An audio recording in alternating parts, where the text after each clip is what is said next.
yes.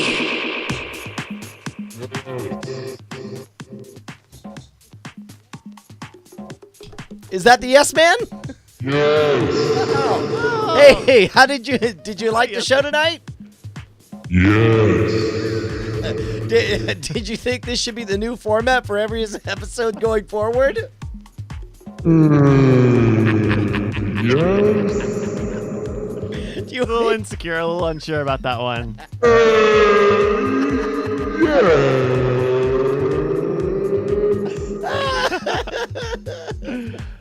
Oh, yes, man. We didn't get a question from you during the Did the you have show. did you have a question? Do you have a question for the guys? Yes. Okay. Perfect. Well, Well, shoot. if only we could have heard it, but unfortunately Yeah. that time's over. I mean, but you'll ask it next time, right? Yes. Okay, Perfect, great. perfect. Well, so long. I know you have somewhere to be, right? See you later. That was great. That was great. Thank you to everybody who sent in questions. That was fun to be just, a little sincere. Yeah, I'll tell you what. You want to do rapid fire here? Just I'll just shoot him out of here. Yeah. We got some photoshops here. That was me really getting in Mike Lee's butt. Crispy Gulch. No. Oh, Romeo. Spoiler Obama from the pre-show. Oh, he's got a spoiler. Look at that. And then I don't remember where Google Obama came from. Oh, that was the entertainer. Yeah. Oh, yeah. Google the internet. Yeah, you were saying rapid fire? All right, here we go. A failure can be crushing. How do you handle it? And more specifically, what do you do to make sure it doesn't crush you? Man, keep on go. You know what? You read "The Obstacle Is the Way" by Ryan Holiday. That's what you do. Yeah. Again, tame the tiger. That's what failure is. Failure's the tiger. It's always going to scare you. Failure's and your I'm new gonna- roommate, man. Just get ready. Yeah. Libertarianism. Really? Fuck yes, and unrepentantly so. If you don't like it, it's because you don't understand it. How about that? Here's my point about libertarianism. I don't understand it. What I think of it is not what other people think of it, and I often think that people kind of seize on the element that they don't like and say, "Look, all of them are like that," when really it's a very, very diverse. It's a very diverse group, and I don't. There's a reason why I don't call myself a libertarian much, because I don't think that what I think in my head is anything close to what people hear in their head, and so I think it is an effective way of saying it. A lot of people admit, you know what? So much of identity politics is everyone needs to be like how I want them to be, and libertarianism is the opposite. It is, I don't know what you want to be, but the one thing I know for sure is that it's not my job to use force to cause you to be anything but what you want to be, unless that thing interferes with other people. Here's all I want. Hey, let's just think about these laws. That's all I'm saying. Just a general, that's my general political philosophy, is like, not saying they're bad. I'm not saying they're good. I'm just saying, can we periodically think about them and maybe, change them here and again? Like, it is kind of by the people for the people. So let's, it's our pizza party. We can order what we want. Why do we have to order fucking cheese all the time? Yeah. Well, I'll tell you what, libertarianism is pretty diametrically opposed to ultra patriotism. And these days, you're seeing a lot of ultra nationalism happening. Which is... Well, no, but that's the other... I got into a thing, and I'll probably mention it on Politics this week, that I read an article that annoyed me a lot, because it was like, oh, the pipeline from libertarianism to the alt-right. No. And like, no. How about no? How about that's no. No. So I didn't like the article, and I talked about why I didn't like the article. Now, you're not going to like where it went, where I did agree with it, is that not to say that was a racist cause, but there was certainly a large political awakening with Ron Paul 08 that I think you could more accurately say. Correct. People that got swept up in Ron Paul 08 then became politically active and went into whatever sphere Well, they were going to and go also to. the Tea Party movement as well around Yeah. the same time. And so I think that that's a thing. But to say libertarianism, it's like, which are we talking about? The fucking big L, every road must be privatized libertarians? Are we talking about the, hey, sure, everything the way it is, but weed's legal and I have guns libertarian? Or are we talking about the last two presidential candidates? A social conservative Bob Barr, who was basically just a Republican who ran as a libertarian? Or are we talking about pot-smoking goof nugget Gary Johnson? Because they're very different people, and they both ran on the ticket for that party. So I think it's so diverse that it really stretches it is malicious to say, oh, look, the libertarians do this, because I don't think any two libertarians do the same goddamn thing. Right. But they do agree in general. Or actually, I don't know. I ain't going to speak for other libertarians. How about that? There's enough, like when the Tea Party stuff started happening, I'm like, I'm going to go ahead and disqualify you from using the term libertarian if you're going to be that socially conservative. Like, and you're going to make that a forefront of it. If you're going to be that religiously motivated, I'm like, I don't know if my philosophy, unless you're talking about just baseline, matches with your philosophy, and I feel uncomfortable that you are more popular than me, and therefore everybody's going to think that what you think is what I think. So there's a video that I will not make everyone sit through that called The Philosophy of Liberty. Philosophy of Liberty. It's uploaded by an account, Sidewinder77 on YouTube. And I remember watching it almost 10 years ago and thinking, like, that is a very good, very simple way to explain what the philosophy of libertarianism is about. I would also like to point out the video "Move to the Next Question, Assholes" by Cumslicker79. I tell you, Any more All right, rapid here we fire go. questions? Will Hurricane yeah, rapid Harvey be fire, over- one at a time. Let's go. Will Hurricane Harvey be over Atlanta for Dragon Con? Yeah, it'll be gone. No.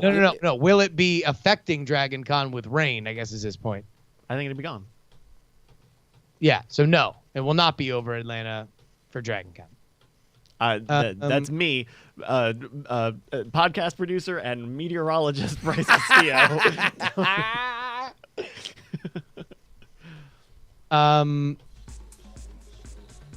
All right, I don't even know what this question is. Has Brian considered getting a mechanical hand so he doesn't fuck it up? Also, how about a pair of gloves? I think he's talking about the Oh, yeah, because you the fucked up your hand. constant. like I'm still wearing scar management silicone pads. Yeah, just chop the thing off. Look, there's a reason that I think unconsciously I came to the appropriate solution on Journey Quest. Just fuck it, give me a chainsaw. Like I'm gonna end up chopping it off eventually. Yeah. All right, we have so going the easy way out and crowdsourcing the episode. Yeah. Yup. That's an And it was a good unqualified one. yes. No, I will say, like, in terms of episodes where we've crowdsourced bits and stuff, this was probably the most successful, or like the most hits to at bats. I think. Yeah. Like, I think we had an incredible amount of community turnout, especially for an episode that was 72 hours away from. Yeah, dude. No, that was good. You guys, we opened up our hearts and you guys poured your love jizz in it. Oh Also, my God! All right, everyone here was- we got Now a our good one. hearts In are the fi- pregnant. You won't believe what happens next. well- That's the title of the episode. In the final moments that you leave this earth, what pose would you do as you were found by your family members? Oh. Double middle finger. I just want but specifically double barrel middle fingers and an annoyed skeptical face, and I want to freeze that way like I don't know. All right, so you're going full like 98 Eminem. Yes, exactly. I would do the Egyptian pose just to fuck with people. So like just leave. It's got to be a clue. Where's his hand pointing?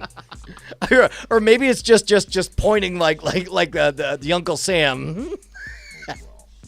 Well, no, it can't be like accusatory. Like I'm trying to do. I'm trying to do. Maybe God, it's what's confused. Arms akimbo, like wah wah. Yeah, And then I- once I- every no, like I'm- 1,000 years, the sun is in the right place where that looks really cool. trying to set up a Da Vinci Code style mystery. Like, Vitruvian man. what would your advice be to someone who wants to start a comedy podcast? Also, how do you decide whether an idea is worth pursuing or if it's garbage and should be abandoned? We usually don't. We just go. Yeah, just go. when you start doing it and it smells like garbage, then fucking throw it away. Then you'll know. Comedy podcast. Do you have any advice to people who want to start a comedy podcast? Yeah, doing it is better than not doing it. Being bad is better than not trying. But assume that they started. Like outside of like just go do it. Like, is there a higher level? So here's the real formula for Night Attack. Oh, we have a real one. Night Attack is 1/3 comedy, 1/3 confession, and 1/3 question mark, like third gravitational body, like chaos. 1/3 chaos, right? Unpredictable chaos. So we're either trying to be funny with each other, we're either telling the truth in a way that is uncomfortably intimate, or we're playing with fire.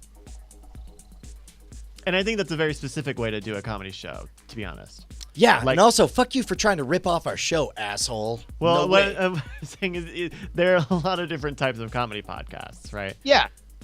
Some people write jokes. Well, no, but some people like have a thing that they do every week, and so maybe every week they recap a bad TV show, or they answer questions, or they like your Kickstarter sucks. They go and find shitty Kickstarters, or Mabim Bam, where they go and find Yahoo answers and get questions from people and do advice. Like there are a lot of ways to do a comedy show, short of either doing exactly what Night Attack is, or doing Comedy Bang Bang, where you get improv professionals in to be Yeah. characters. Like there's a lot of leeway. Here's all I'd say. As soon as you get you push the boat out into the water, you got to switch your mind from the guy who pushed the boat into the water to whether or not you're laughing.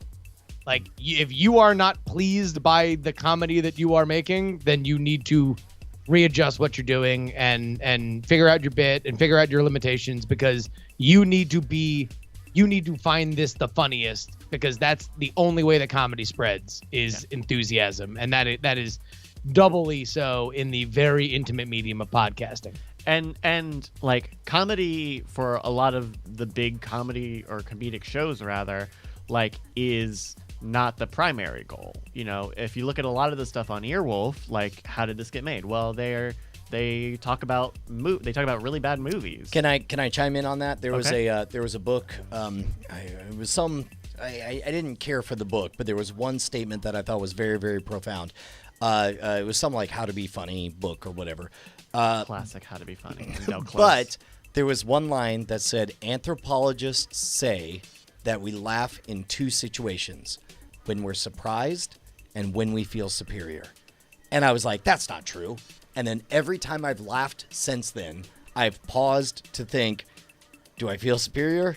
Was I surprised? And it's always one or the other, and oftentimes both of those. So just remember that formula: surprise and superior. Now, you could be superior, like you could laugh at yourself, self-deprecating humor. You are the target of what everyone feels superior. You tell a story, like me getting a boner during the back rub and all, like that is a story where even, all of us feel superior to me in that moment. Then there's the surprise and so on. Yeah. But if you look at a lot of other comedy podcasts, they're not stand-up show, like they are a very specific mechanisms where comedy happens. So Yeah. if it's reviewing bad movies, like How Did This Get Made, or Alex Perth also has a good point. You laugh when you're nervous. That is true. And evolutionary speaking, like that's how I found out why my show was funny, my stage show, because I could not understand. I was like, I don't understand why everyone laughs, because I never tell a joke the entire time. But I realized that from an evolutionary perspective, when you're out with a tribe of your fellow clan, out trying to hunt a saber-toothed tiger, and you hear a twig crack, everybody freezes, tension is high. And then and then out you see a puppy come out or whatever, then you laugh. You laugh to indicate to the others that we're safe and that you can release that tension, and everybody laughs, and it's infectious. So that is a case of being surprised by the outcome and pleasantly surprised at that.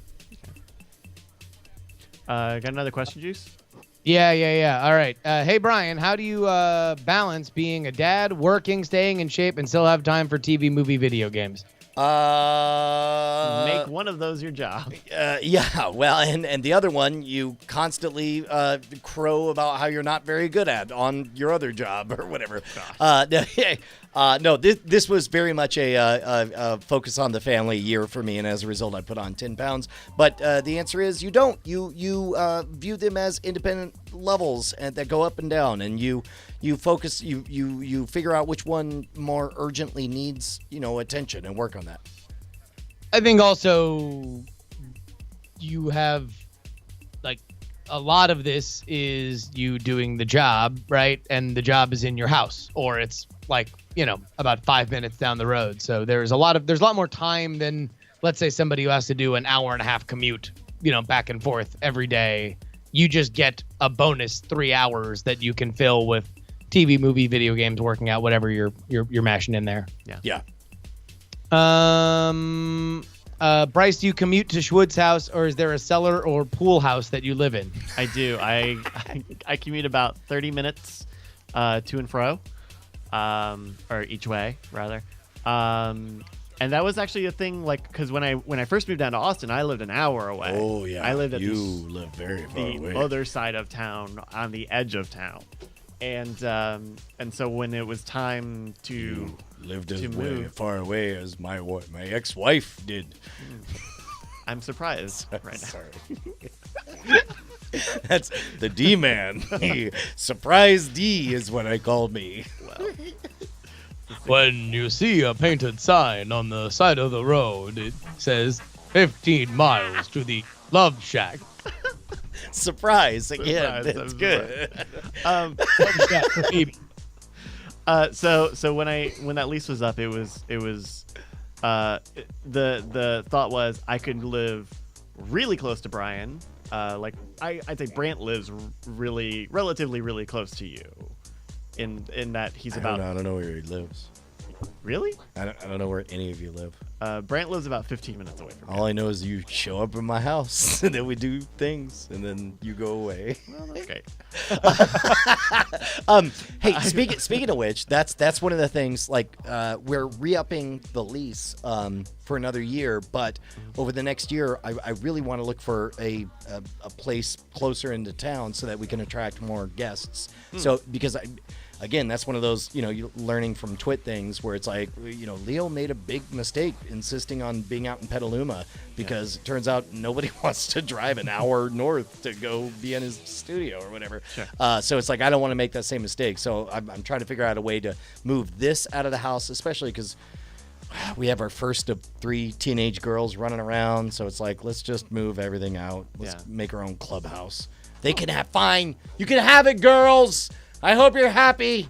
Now you do have to understand that that'll probably mean that, well, Uber.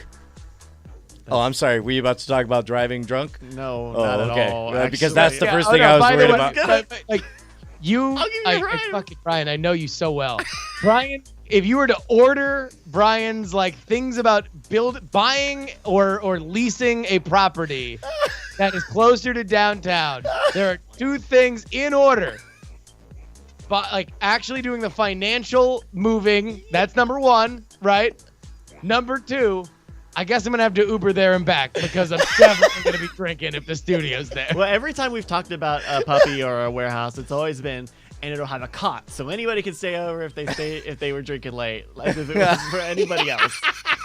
Anybody whose name is me can just go straight to bed after Night Attack because we do it very late, and I don't know why you're grilling me on this. You're not a cop. Fuck you. The thing I was thinking was,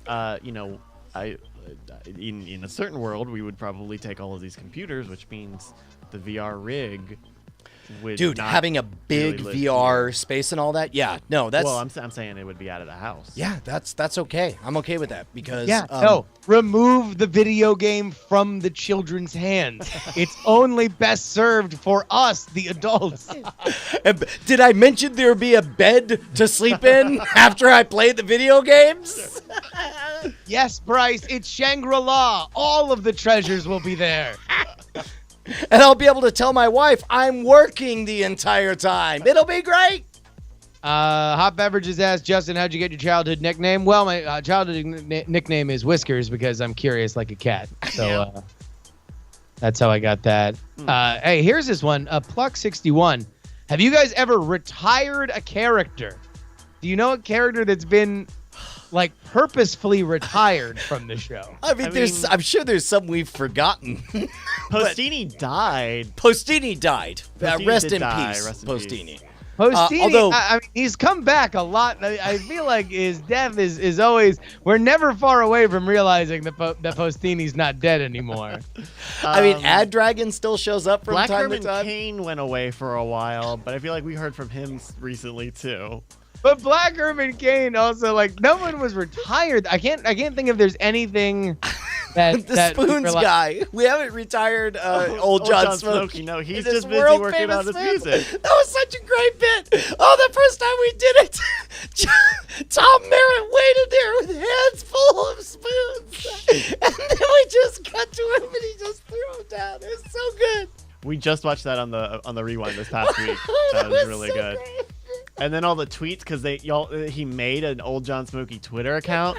I remember Oh, this 'cause yeah. I remember watching this live as a watcher, as a viewer, and like seeing the Twitter. I was like, did they fuck what happened to this guy? What did they do to this guy? That's amazing. Gumshoe. We haven't had Gumshoe in a while, but also not retired. Yeah. Yeah, I think the only thing that would ever be retired is something that either was funny and then became not funny because of circumstances, or something that was so offensive. But even then, like, I don't know what would fall into the category that we would do that would be so offensive. I guess Max Trobot was retired immediately from Game On.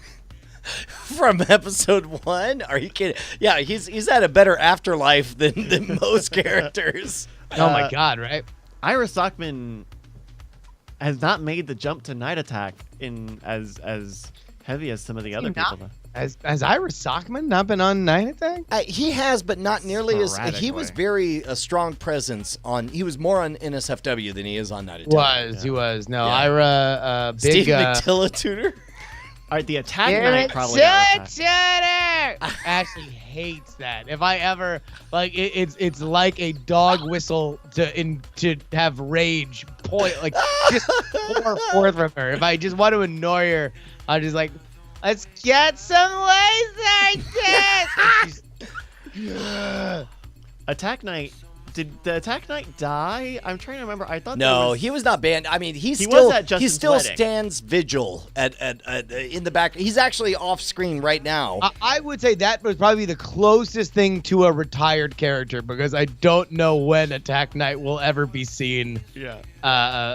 again. I mean, you never know. Anything can happen on Night Attack, but I think that would probably be the closest you could say to be safely retired.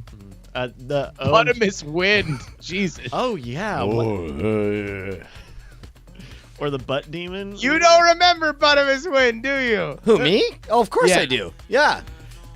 Dude, it was in Night Attack Live. We did a whole thing, You and the Bottomless Wind voice then. I don't remember how to do them. That's what I'm saying. Oh, got it.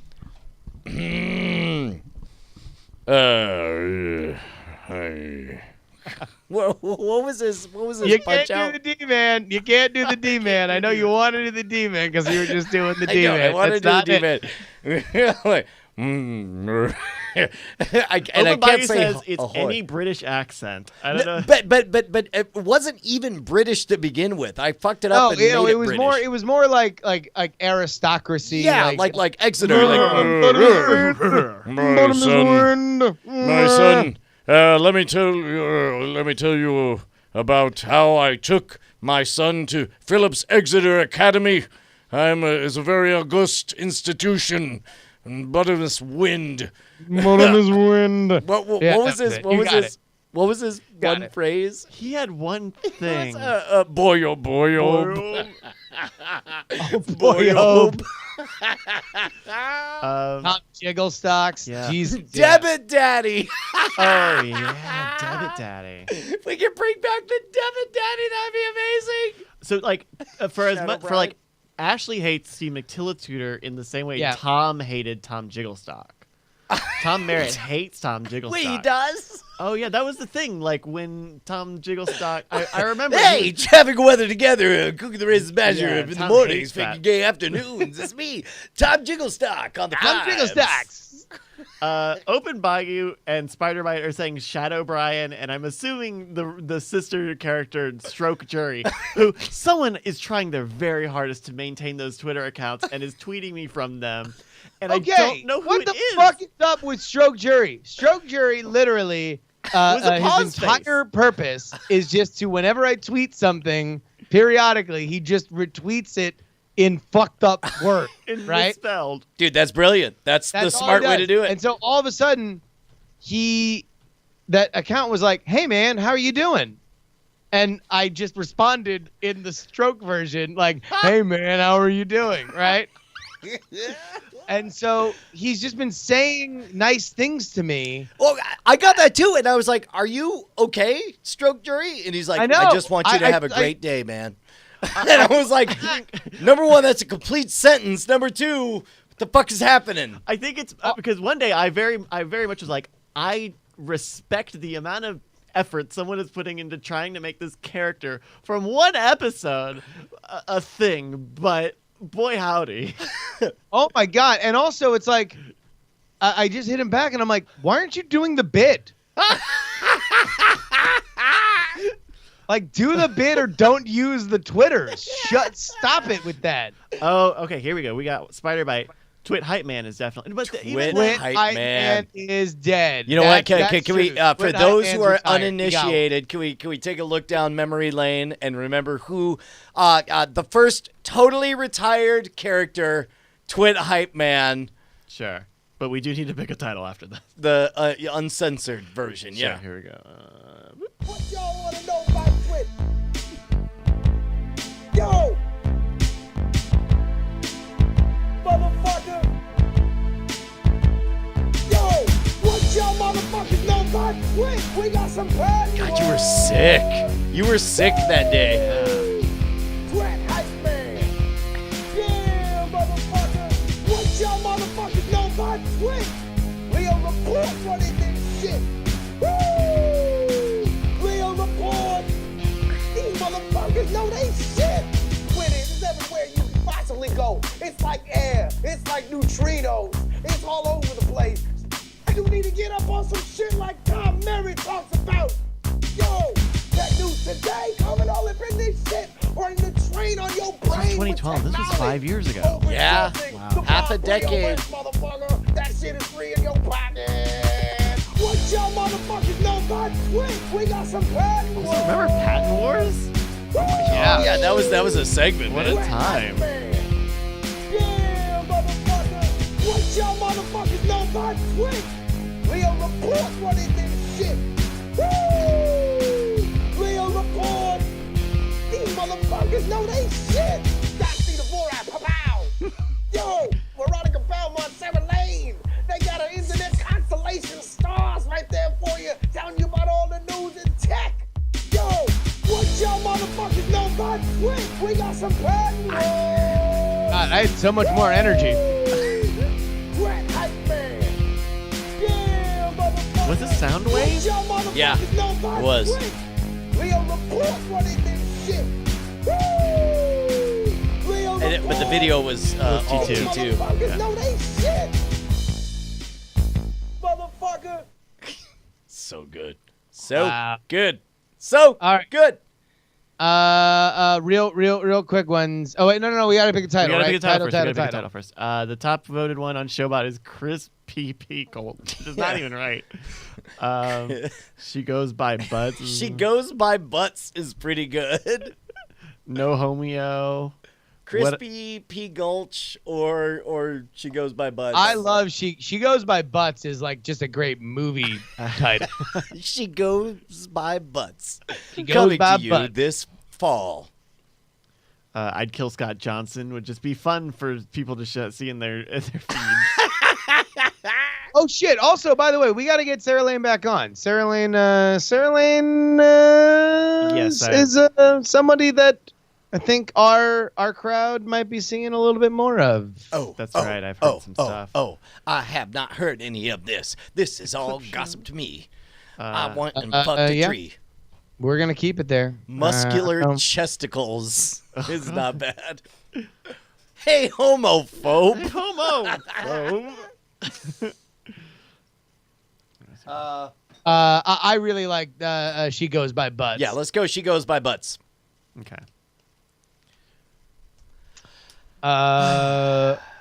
All right. Yeah. If your finger breaks through the toilet paper while you're wiping your ass, do you consider it getting a piece of ass? Man, so many definitions But if need to it's- be explained. I mean, if we're talking about your own ass, then it wouldn't count anyway.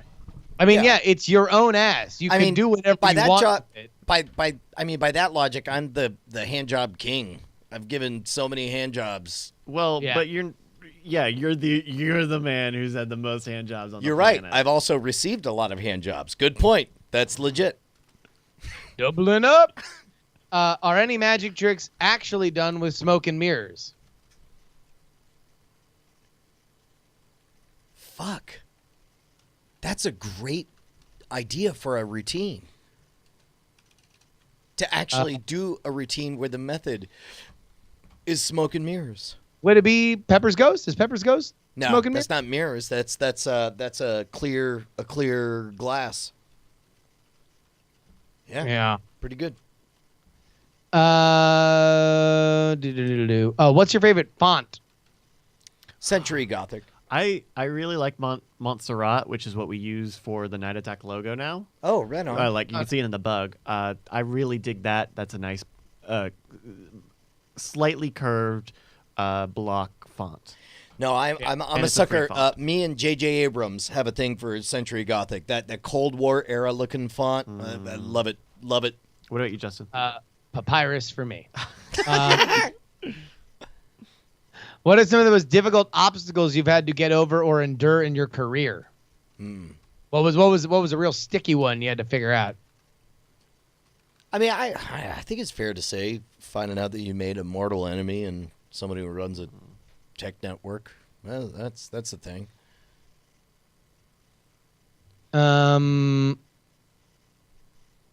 What is your car history? How many have you owned or leased, and what were they? I think 5. I think I've had 5 cars in my entire life. I had a